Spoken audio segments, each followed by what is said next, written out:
안녕하세요. 한국순교복자수녀회 박수란 엘리사벳 수녀입니다. 대림절을 어떻게 지내고 계시는지요? 대림 1주, 2주 특강은 한장호 신부님께서 해주셨습니다. 저도 열심히 들었는데요. 예수 그리스도는 누구인가? 우리는 누구를 기다리고 있는가? 어떤 준비를 해야 하는지에 대해 묵상할 수 있는 말씀을 해주셨습니다. 그 뒤를 이어 제가 나눌 이야기는 저희보다 앞서 예수님을 더 간절히 기다렸던 사람들의 이야기를 나눠볼까 합니다. 빛을 기다리며 빛을 따랐던 사람들의 이야기입니다.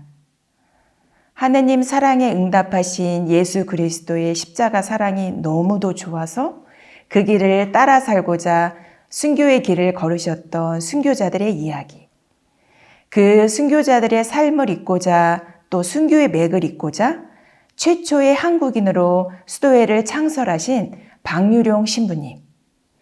창설자의 정신에 따라 면역무화, 즉 성체성사의 신비를 형제와 순교 정신으로 살으셨고 또 살고 계신 선배 수녀님들의 이야기를 나눠보고자 합니다.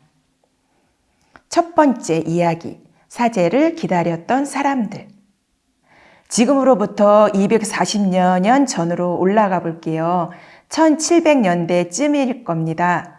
신앙 선조들에게 빛을 향한 기다림은 박해가 없는 세상, 천주를 자유롭게 믿을 수 있는 세상, 사제를 만나서 마음 편히 미사 참례를 하고 고해를 할 수 있는 세상, 신분의 차별이 없고 남녀의 차별이 없는 평등하고 존엄한 빛의 세상이 오길 바랬던 기다림이었을 겁니다.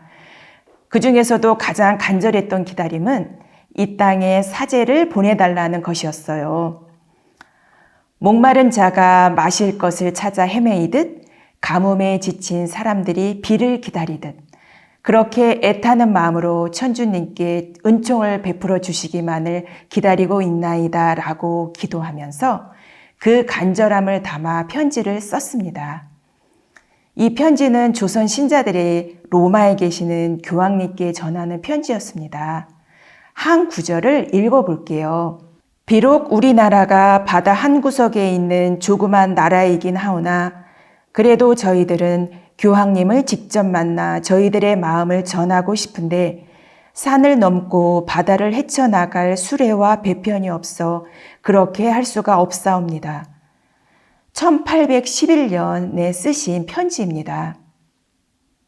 그리고 1824년 혹은 25년에 쓰였던 편지에는 교황 성하께서 이 급박한 위험에서 저희를 구원해 주시고 깊은 구렁에서 건져 주실 방법을 지극히 현명하게 찾아내시리라는 큰 희망을 걸고 있습니다.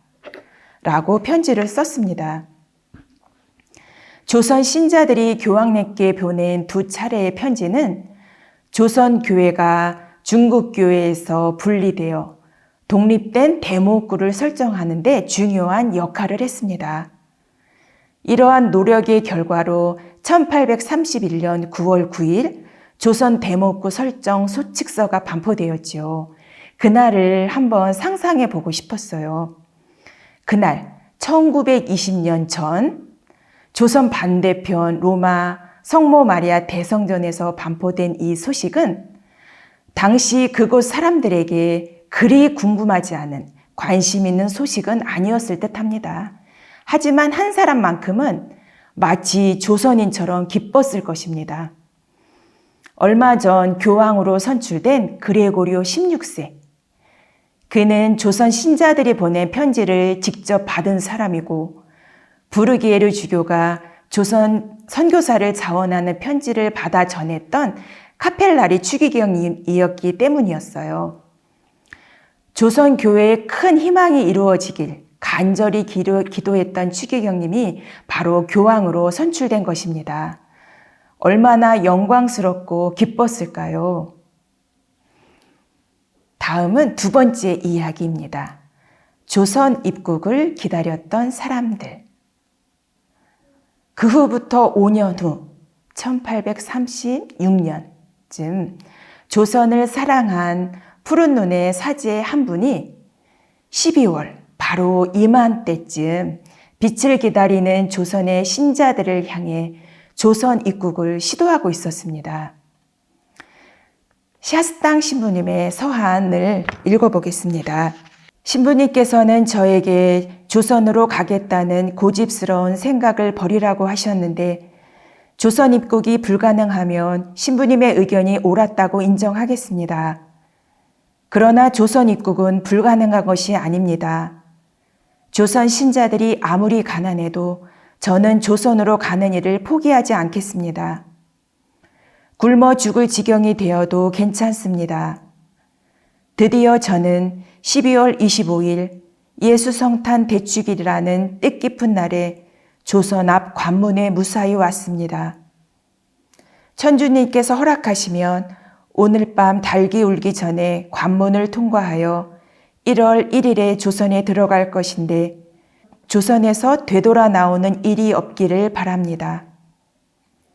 기도와 미사를 마칠 때 신부님과 한마음이 되는 교황 파견 선교 사제 샤스당. 단 하루도 조선 선교에 대한 열망을 잊은 적 없었고 박해 상황에서도 복음을 전하기 위해 1836년 12월에 입국하여 강원도, 전라도, 경상도의 깊은 산속으로 교우들을 찾아다니셨습니다. 조선의 신자들을 보호하기 위해 순교의 길로 나오라는 앵베레 주교님의 요청대로 자수하러 가는 순간까지 불쌍한 조선을 위해 3명의 조선 신학생을 위해 기도해 줄 것을 편지에 남기셨습니다. 어둠 속을 뚫고 조선 땅으로 오신 샤스탕 신부님의 입국일이 바로 성탄절이라는 의미를 다시 한번 되새겨볼 필요가 있습니다. 에피소드 3번째. 어미 품을 기다렸던 갓난아이, 빛을 비추어 주소서. 성탄의 이미지 중 하나는 아기 예수님을 성모님이 따뜻하게 안고 계시는 모습입니다. 이렇게 엄마가 젖먹이를 안고 있는 모습은 순교자들의 모습에서도 찾아볼 수가 있는데요. 감옥에서 갓난아이를 안고 고문과 형벌을 받아낸 3명의 어머니들이 있습니다.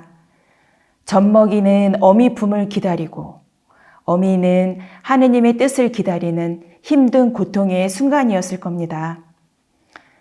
뗄래야 뗄 수 없는 피덩이 자식이 어미 눈앞에서 죽어가는 것을 바라볼 수밖에 없었던 그 고통의 순간에 더 강한 신앙인이 되어야만 했던 어머니들이셨습니다. 어미 따라 옥에 들어온 4살짜리 아들이 오간에서 마지막 숨을 몰아쉴 때 죽어가는 아들을 보며 그 고통까지 품어 안아야 했던 복자 이시임 안나. 2살 된 막내 아들이 굶주림으로 죽어가는 것을 끝까지 지켜보지 못하고 먼저 옥사한 복자 심조이 바르바라.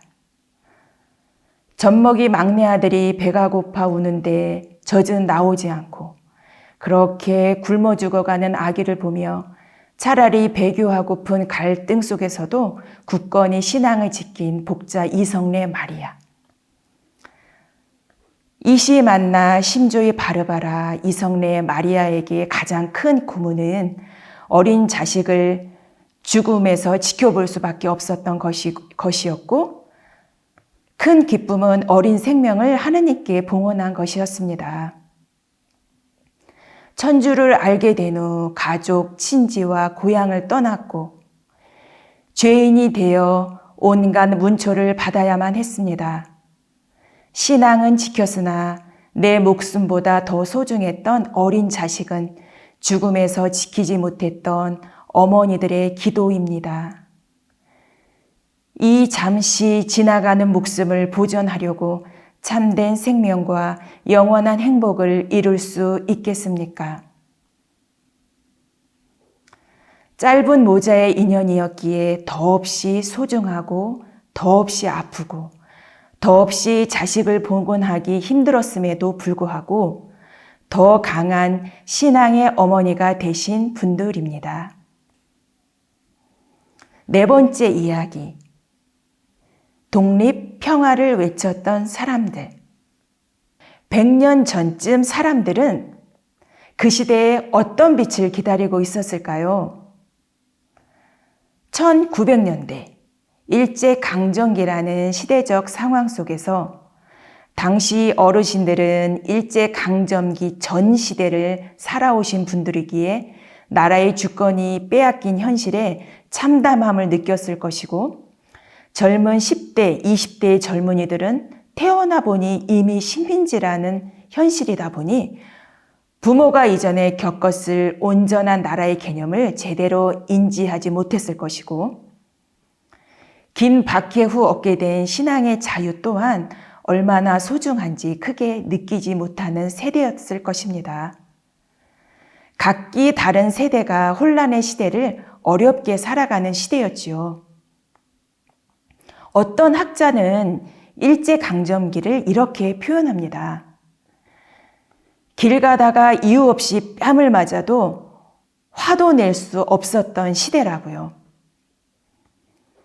그럼에도 1919년 3월 1일 운동 후엔 독립에 대한 뜨거움이 가득했던 시대였고, 가혹한 현실과 점점 커지는 희망이 맞닿아 있는 시대가 아니었을까 합니다. 그럴만도 한 것이 3.1운동 첫 문장에선 벌써 독립이 완성되었음을 알렸어요. 우리는 오늘 조선이 독립한 나라이며 조선인이 이 나라의 주인임을 선언한다. 당시 현장에 있었던 사람들은 해방이 되었다고 바로 고향으로 내려가서 우리나라가 독립되었음을 알렸다가 오히려 일본 순사에게 큰 해를 당하기도 했다는 기록이 있습니다. 다양한 사람들이 각자의 자리에서 독립을, 하느님의 정의를 외치며 하느님 나라가 우리가 살고 있는 바로 이곳으로 임하시길 외쳤습니다. 다섯 번째 이야기. 빛을 따라 나선 사람들.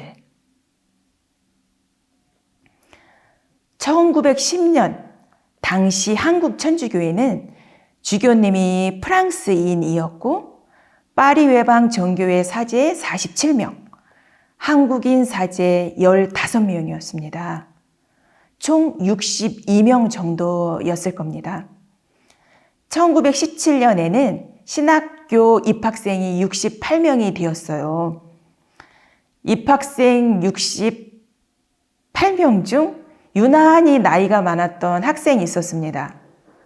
동료들 사이에서도 조금 특이한 존재였다고 해요.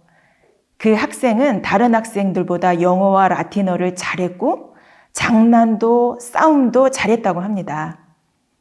멋쟁이처럼 두루마기를 입고 맥고 모자와 근태 안경을 쓰고 깃도 구두에 단장을 짚고 다녔다고 합니다. 아마도 교수 신부님들 마음에도 들지 않았을 겁니다. 교수들과 동기들은 그가 쫓겨나거나 스스로 나갈 것이라고 생각했다고 해요. 그의 이름은 바로 방유룡 레오입니다. 그러다가 어느 날 방유룡 신학생이 방학을 끝내고 돌아와서 하는 말이 오늘부터 성인이 된다고 하더랍니다. 그러더니 그날부터 규칙도 잘 지키고 말도 잘 안 하고 화도 잘 안 냈다고 해요. 옷차림도 새까만 무명 저고리에 동정도 달지 않은 차림으로 다녔다고 합니다. 그래서 동료들은 달에서 사는 사람이라는 별명까지 지어주었다고 합니다. 또 수사라는 별명으로 불리기도 했다고 하네요. 방유룡 신학생은 점점 더 하느님과 가까워지고 싶어서 수도자가 되기를 열망했다고 합니다. 당시 교회는 외국 주교님과 외국 신부님이 주도를 하고 있었고 수도회 역시 외국 수도회뿐인 상황이었습니다. 해방 전까지 남자 수도회는 4개, 여자 수도회는 8개가 있었는데 외국 수도회 안에서 고유한 한국적 영성을 담아내기엔 한계가 많았음을 고민하지 않았을까 싶습니다. 당시 시대적 흐름에서 많은 고민을 했던 청년들을 마주하는 듯 합니다. 박유룡 신학생보다 3년 후에 입학한 학생이 당시에 있었던 분위기를 이렇게 표현했어요. 3.1 운동의 여파로 학생 4-5명이 학교를 떠나는 사태가 발생하였다. 프랑스 선교사로 이루어진 학교 당국의 만류를 뿌리치고 교내에서 만세를 불렀는데 그 결과로 주동 학생들은 자퇴하거나 퇴학을 당하였고 밑델 주교는 이에 대한 징계로 그의 서품식을 거행하지 않았다. 학생들은 목요일이면 독립열사들이 만주로 떠나며 부르던 독립가를 함께 부르며 목매어 울기까지 했다.